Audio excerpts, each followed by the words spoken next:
my channel. ഇന്ന് ഞാൻ ഒരു അടിപൊളി വെറൈറ്റി ആയിട്ടുള്ള തനി നാടൻ ഒരു റെസിപ്പിയാണ്. അല്ല അടിപൊളി ചമ്മന്തിയാണ് ഉണ്ടാക്കാൻ പോകുന്നത്. ഈ ഒരു ചമ്മന്തി ഉണ്ടാക്കണമെങ്കിൽ നമ്മൾ കഴിക്കുന്ന ചോറിനൊന്നും ഒരു കണക്കും ഉണ്ടായിരിക്കില്ല. എൻ്റെ അച്ഛൻ്റെ അമ്മ ഉണ്ട്, അച്ഛമ്മ, ആളുടെ ഒരു റെസിപ്പിയാണ് ഈ ഒരു ചമ്മന്തി. അപ്പൊ പഴയ ഓർമ്മകളൊക്കെ ആയിട്ട് നമുക്ക് ഇന്ന് ആ ചമ്മന്തി ഉണ്ടാക്കി നോക്കാം. നമുക്ക് ഭയങ്കര പനി അല്ലെങ്കിൽ വായിക്കൊരു ടേസ്റ്റ് ഇല്ലാന്നൊക്കെ ആകുമ്പോൾ ഈ ഒരു ചമ്മന്തി ഉണ്ടാക്കിയിട്ടുണ്ടല്ലോ വേറെ ലെവലാണ്. അപ്പൊ അധികം വലിച്ചില്ല, നമുക്ക് നേരെ റെസിപ്പിയിലോട്ട് പോവാം. അപ്പോൾ ഞാൻ ചമ്മന്തി ഉണ്ടാക്കാൻ വേണ്ടി ഇതപ്പോൾ ഇവിടെ ഒരു പാത്രം വെച്ചിട്ടുണ്ട്. അപ്പോൾ ഇത് ഞാൻ പറഞ്ഞില്ലേ, വളരെ എളുപ്പത്തിൽ നമുക്ക് ഉണ്ടാക്കാൻ പറ്റുന്ന കുറേ ഐറ്റംസ് ഒന്നും വേണ്ട. നമ്മൾ അടുക്കളയിൽ എപ്പോഴും ഉണ്ടാവുന്ന കുറച്ച് ഐറ്റംസ് വെച്ചിട്ടുള്ളൊരു കുഞ്ഞു റെസിപ്പിയാണിത്, ഒരു അടിപൊളി ചമ്മന്തി. അപ്പോൾ അതിലേക്ക് ആദ്യം ഞാനൊരു 2.5 ടേബിൾ സ്പൂൺ മുളക് പൊടി ഇട്ട് കൊടുത്തു. അത് മുളക് പൊടിയുടെ അളവ് കൂട്ടുന്നതിനനുസരിച്ചിട്ടായിരിക്കും ഈ ചമ്മന്തിയുടെ അളവ് കൂടുക കേട്ടോ.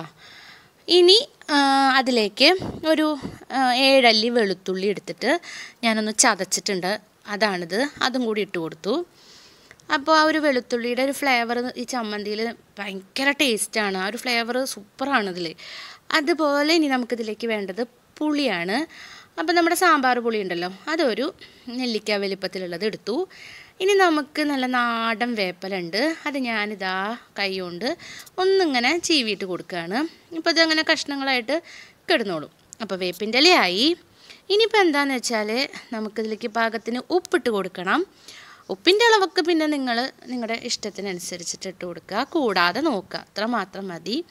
ഇനി നമുക്കിത് മിക്സ് ചെയ്യാൻ വേണ്ടിയിട്ട് വെളിച്ചെണ്ണ ഒഴിച്ച് കൊടുക്കണം. ഞാനിവിടെ ഒരു 3 ടേബിൾ സ്പൂണോളം വെളിച്ചെണ്ണ ഒഴിച്ച് കൊടുക്കുന്നുണ്ട്. അപ്പോൾ ഇത് വെളിച്ചെണ്ണ മാത്രമേ യൂസ് ചെയ്യുള്ളൂ, തീരെ നമ്മൾ വെള്ളം ചേർക്കാൻ പാടില്ല. ആ വെളിച്ചെണ്ണയിൽ തന്നെ ഈ മുളക് പൊടിയും എല്ലാം മിക്സായി കിട്ടണം. അപ്പോൾ ഇൻ കേസ് ഇത് മിക്സ് ആവുമ്പോൾ ഒത്തിരി കുറവ് തോന്നുന്നുണ്ട് വെച്ചാൽ കുറച്ചും കൂടി വെളിച്ചെണ്ണ ഒഴിച്ച് കൊടുക്കുക കേട്ടോ. അപ്പോൾ ഒരു സ്പൂൺ വെച്ചിട്ട് ഇതേപോലെ നമ്മൾ മിക്സ് ചെയ്ത് കൊടുക്കുക. ആ പുളിയൊക്കെ ഒന്ന് ജസ്റ്റ് ഇങ്ങനെ സ്പൂൺ വെച്ച് തന്നെ അമർത്തി കൊടുക്കുക. ഇതിന് കൈ വെച്ച് കുഴക്കണമെങ്കിൽ ചെയ്യാം, പക്ഷെ കയ്യിന് നല്ല എരിവാവും. അത് കാരണം കൊണ്ട് ഒരു സ്പൂൺ വെച്ച് ചെയ്യുകയാണ് ഏറ്റവും നല്ലത്. അപ്പോൾ നമ്മുടെ സൂപ്പർ ഈസി ആയിട്ട് ഉണ്ടാക്കാൻ പറ്റുന്ന നമ്മുടെ ചമ്മന്തി, അച്ചമ്മയുടെ സ്പെഷ്യൽ ചമ്മന്തി. ഇത് ഞാൻ ചെറുപ്പത്തിൽ കഞ്ഞി കുടിക്കാനൊക്കെ ഈ ഒരു ചമ്മന്തി ഭയങ്കര ടേസ്റ്റാണ്. അപ്പോൾ അച്ചമ്മ രാവിലെ എണീറ്റിട്ട് ഇതേപോലെ ഒരു പാത്രം ചമ്മന്തി ഉണ്ടാക്കി വെക്കും. എന്നിട്ട് സ്കൂളിൽ പോകണൊക്കെ സമയത്താകുമ്പോൾ ഇത് കൂടിയിട്ട് കഞ്ഞിയോ ചോറോ എന്തായാലും കഴിക്കൂട്ടാ. ഭയങ്കര ടേസ്റ്റ്, നമുക്ക് തീരെ മട്ടില്ല.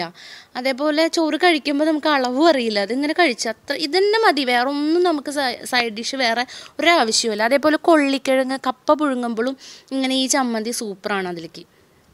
അപ്പോൾ ഇതാണ് അച്ചമ്മ പറഞ്ഞു തന്നിട്ടുള്ള അച്ചമ്മയുടെ കിടുക്കാച്ചി ആയിട്ടുള്ള ചമ്മന്തിയുടെ റെസിപ്പി. അപ്പോൾ വളരെ ഈസി അല്ലേ, കുറച്ച് ഐറ്റംസ് പോരെ. അപ്പോൾ നിങ്ങൾ എന്തായാലും ഇതൊന്ന് വീട്ടിൽ ട്രൈ ചെയ്ത് നോക്കുക. അതിൻ്റെ ഫീഡ്ബാക്സൊക്കെ കമൻസായിട്ട് തരിക. പിന്നെന്താ, പിന്നെ വേറെ ഒന്നുമില്ല. അപ്പോൾ ഞാനിത് ചോറിൻ്റെ ഒപ്പം ഇട്ടിട്ട് ഞാൻ നിങ്ങൾക്ക് കാണിച്ചു തരാം. നല്ല ചോറിൻ്റെ ഒപ്പം ഞാനിതാ ഇതിങ്ങനെ വിളമ്പി കൊടുക്കാൻ. ആഹാ, കണ്ടല്ലോ, വേറെ ഒന്നും വേണ്ട, ഇത് മാത്രം മതി കേട്ടോ കഴിക്കാൻ. അപ്പോൾ ഞാനിത് കൂട്ടി ചോറുണ്ണാൻ പോവാണ്. പിന്നെന്താ, വേറെ ഒന്നുമില്ല. അപ്പോൾ നമുക്ക് അടുത്ത വീഡിയോ ആയിട്ട് അടുത്ത ദിവസം തന്നെ നമുക്ക് കാണാം.